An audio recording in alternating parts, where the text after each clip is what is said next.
Baik, selamat sore. Kami dari kelompok 9 percobaan makanan akan mempresentasikan hasil diskusi kami mengenai produk pangan yang akan kami buat, di mana produknya itu cookies ekstrak tepung daun bangun-bangun. Di mana kelompok 9C beranggotakan Elmira Amanda Tanjung, Emi Ameliani Bersilaku saya sendiri, Grace Valencia, Heniza Putri Aprilia, Siti Nurhaliza Berupohan, Ronaldi Pretilia Siahaan. Di mana pembahasannya yaitu yang pertama pendahuluan, kedua tujuan pustaka, ketiga metode penelitian. Pada bagian pendahuluan akan dibacakan oleh Grace. Kepada Grace, persilahkan. Baik, terima kasih. Yang pertama, pendahuluan. Asupan gizi ibu menyusui sangat mempengaruhi pertumbuhan bayi yang disusuinya. Asupan gizi yang tidak memadai selama kehamilan dapat sehingga melahirkan tidak hanya berpengaruh pada kesehatan tubuh, tetapi dikhawatirkan juga dapat mengganggu pertumbuhan bayi dan juga berpengaruh terhadap produksi ASI. Proses menyusui merupakan salah satu variabel yang penting bagi kesehatan bayi dan termasuk untuk meningkatkan kualitas sumber daya manusia. Dalam pemenuhan gizi yang baik, ibu menyusui sangat berpengaruh terhadap struktur ibu menyusui dan juga terhadap struktur gizi pada bayi dan juga kembang bayi. Banyak ibu yang tidak memberikan ASI pada bayi karena beberapa faktor, yaitu pertama faktor lingkungan, lalu dukungan keluarga, pendidikan kesehatan, dan faktor-faktor lainnya. Namun selain daripada itu, banyak juga ibu yang melakukan tidak memberikan ASI kepada anaknya dikarenakan faktor ASI yang tidak keluar atau volume air ASI yang tidak banyak pola dan tidak mencukupi porsi yang seharusnya dibutuhkan bayi. Sementara bayi sangat membutuhkan ASI untuk perkembangan dan pertumbuhannya. Hal ini menjadi masalah serius karena bayi yang tidak mendapatkan ASI sangat mempengaruhi kesehatan dan kelangsungan hidup pada bayi. Daun bangun-bangun atau sering dikenal dengan torbangun atau Coleus Sambonicus lowri adalah salah satu tumbuhan gugur yaitu tanaman perdu dari keluarga Lamiaceae.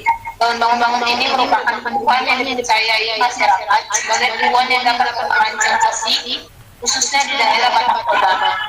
Daun bangun-bangun ini dapat meningkatkan produksi ASI dan memiliki kandungan gizi yang tinggi, terutama pada zat besi dan karot. Jika ibu menyusui mengonsumsi daun bangun, akan dapat mempengaruhi terhadap peningkatan kadar mineralisasi seperti kalium, zat besi, seng, magnesium dalam ASI.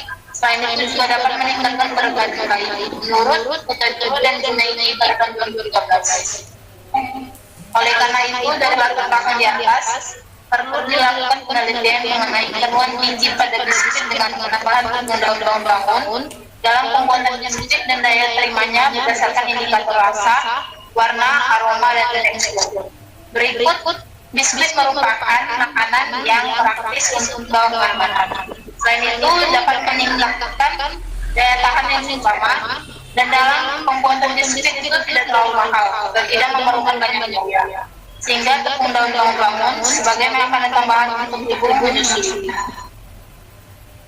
Saya kembali ke moderator. Baik, terima kasih kepada Grace. Selanjutnya akan dibacakan oleh Elmira. Kepada Elmira saya persilahkan. Tanaman bangun-bangun. Tanaman bangun-bangun atau Coleus Sambonicus merupakan salah satu tanaman yang digunakan sebagai ramuan tradisional di Indonesia yang biasa digunakan oleh masyarakat suku Batak untuk menjaga kesehatan tubuh dan meningkatkan jumlah ASI. Dari Munte 2016 dikasihkan bahwa tanaman bangun-bangun mengandung senyawa metabolit sekunder, biasanya flavonoida, polifenol, dan minyak atsiri. Senyawa tersebut secara umum berkhasiat sebagai antibakteri. Menurut Santosa 2002.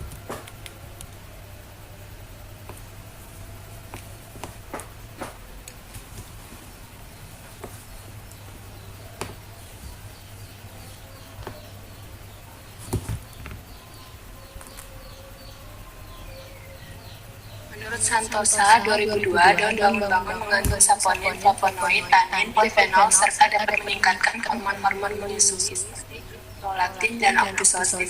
Oleh sebab itu dapat berpotensi sebagai laktogogo. Menurut Karta Saputra, metabolis sekunder dari daun tanaman daun bangun-bangun mengandung golongan senyawa kimia seperti fenol yang menunjukkan sifat antibakteri.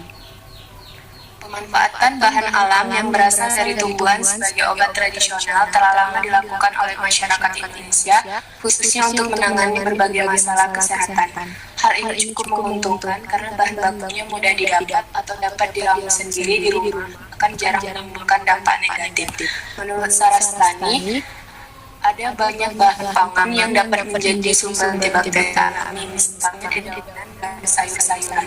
Kebanyakan sumber antibakteri alami adalah tumbuhan dan umumnya merupakan senyawa fenolit tersebar di bagian tumbuhan. Dan kembalikan ke modern.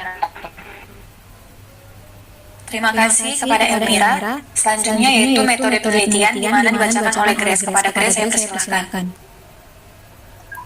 Metode penelitian, waktu dan tempat penelitian.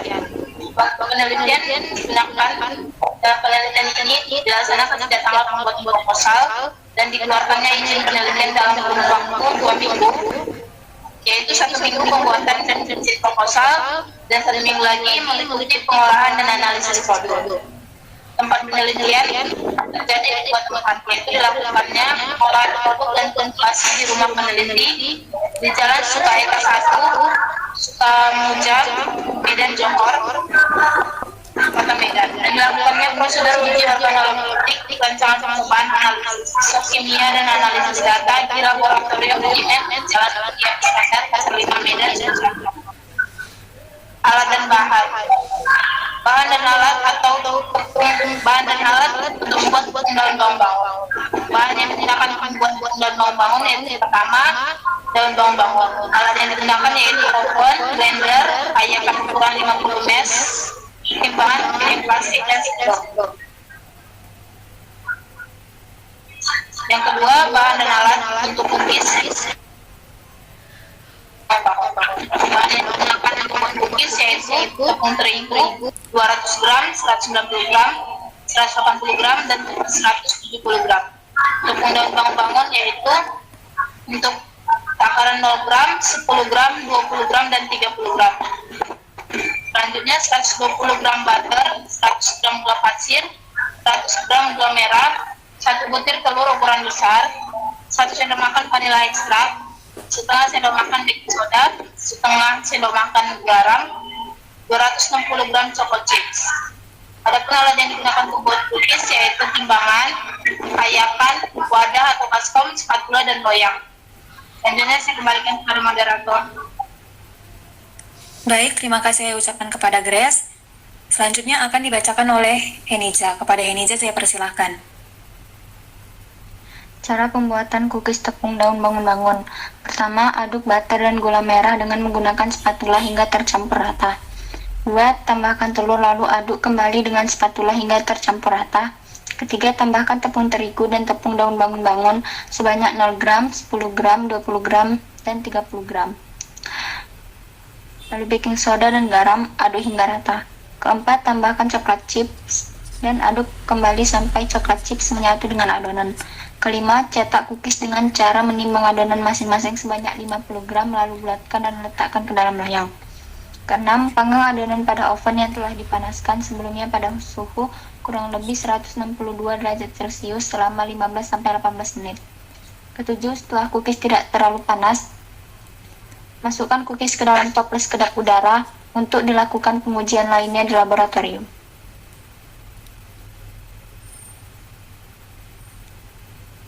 Tahapan penelitian, pembuatan produk termasuk formulasi, yaitu cara pembuatan tepung daun bangun-bangun. Pertama, daun bangun-bangun dipisahkan dari batangnya, lalu dicuci bersih.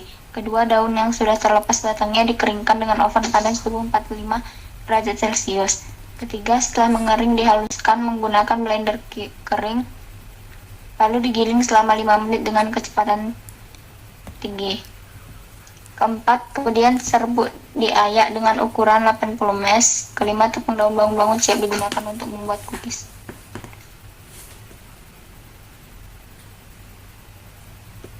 Baik, terima kasih kepada Henija. Selanjutnya akan dibacakan oleh Raunauli. Kepada Raunauli saya persilahkan. Baik, terima kasih buat moderator. Saya akan melanjutkan mengenai prosedur uji organoleptik. Uji organoleptik yang digunakan untuk produk ini adalah uji hedonik dan mutu hedonik pada karakteristik warna, aroma, tekstur, dan rasa seperti yang ada pada tabel di samping ini. Nah, nanti di dalam form uji organoleptik itu ada panduan uji hedonik, yaitu mengamati warna, aroma, tekstur, dan rasa dari cookies yang disajikan. Kemudian, panelis menentukan tingkat kesukaan terhadap warna, aroma, tekstur, dan rasa pada produk tersebut. Nanti panelis memberi tanda checklist sesuai pada kode sampel sesuai penilaian yang diamati. Kemudian uji mutu hedonik, mengamati warna, aroma, tekstur, dan rasa dari cookies yang disajikan.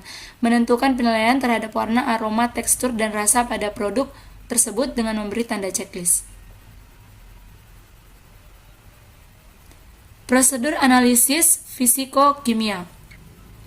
Analisis fisiko-kimia adalah metode yang penting untuk mempelajari sistem yang terdiri dari 2, 3, atau lebih komponen, misalnya paduan mineral larutan, oksida, semikonduktor, superkonduktor, dan senyawa organik. Karakteristik fisiko-kimia yang diuji meliputi tekstur, kadar air, abu, protein, lemak, karbohidrat, serat pangan, total fenol, aktivitas antioksidan, dan total kalori.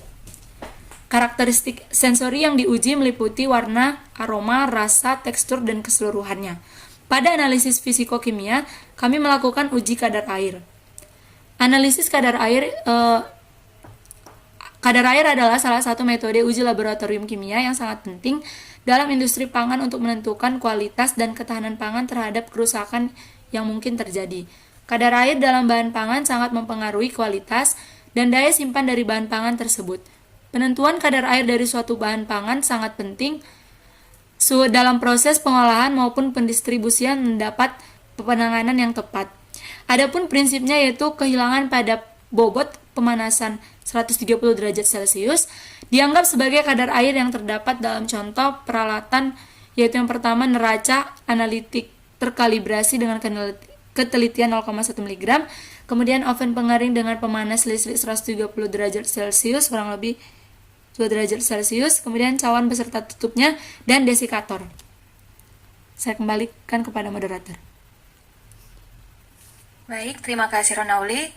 Selanjutnya akan saya bacakan, yaitu cara kerjanya. Panaskan cawan beserta tutupnya pada oven dengan suhu 130 derajat Celcius selama 1 jam. Selanjutnya dinginkan dalam desikator selama 30 menit, timbang dan catat bobotnya.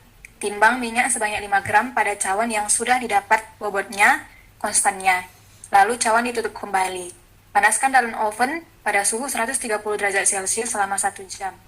Dinginkan dalam desikator selama 30 menit. Timbang cawan yang berisi sampel tersebut atau BK. Ulangi pemanasan dan penimbangan sampai diperoleh bobot tetap. Perhitungan kadar air dapat dinyatakan sebagai persen B per B, di mana dihitung sampai 2 desimal dengan rumus berikut ini ditampilkan pada PPT. Keterangannya itu BS itu berat sampel awal, BC itu berat cawan, BK berat cawan dan sampel setelah di oven. Selanjutnya itu rancangan percobaan. Rancangan percobaan yang digunakan dalam penelitian ini adalah rancangan acak lengkap, di mana dengan 4 perlakuan, dengan perlakuannya adalah sebagai berikut. Tepung daun bangun-bangun 0 gram, tanpa penambahan, penambahan 10 gram tepung daun bangun-bangun, yang ketiga penambahan 20 gram tepung daun bangun-bangun, keempat, penambahan 30 gram tepung daun bangun-bangun. Uji yang digunakan dalam penelitian ini adalah uji organoleptik dan uji fisiokimia.